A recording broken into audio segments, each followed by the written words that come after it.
మహాన్యూస్పై దాడి చేయటం వల్ల ఆంధ్ర మీడియాకు వార్నింగ్ ఇవ్వాలనుకుందా బీఆర్ఎస్, లేకపోతే టోటల్ మీడియాకు ఇది ఒక డేంజర్ బెల్గా ఇవ్వాలనుకుందా? భయపెట్టాలనే ప్రయత్నం చేస్తున్నారు. భయపెట్టి ఎన్ని రోజులు ఆపగలుగుతారు ఏ అంశాన్నైనా?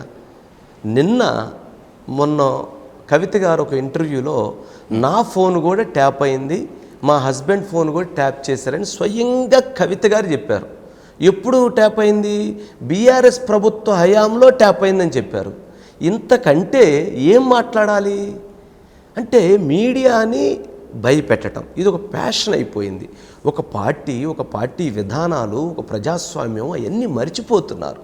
దీన్ని కప్పిపుచ్చుకునేందుకు డైవర్షన్ పాలిటిక్స్ తీసుకొచ్చి ఇది చెయ్యాలనేటువంటి కుట్రలో భాగంగానే దీన్ని నేను చూస్తున్నాను, మిగిలినటువంటి మెజారిటీ మీడియా చూస్తుంది.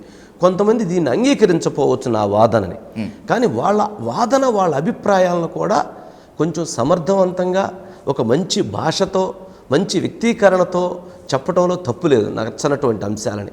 కానీ తిట్టటము, దాని మీద ఆరోపణలు చేయటము, నీచమైనటువంటి వ్యాఖ్యలు చేయటం మాత్రం సభ్య సమాజం దాన్ని అంగీకరించదు అనేటువంటిది నా అభిప్రాయం.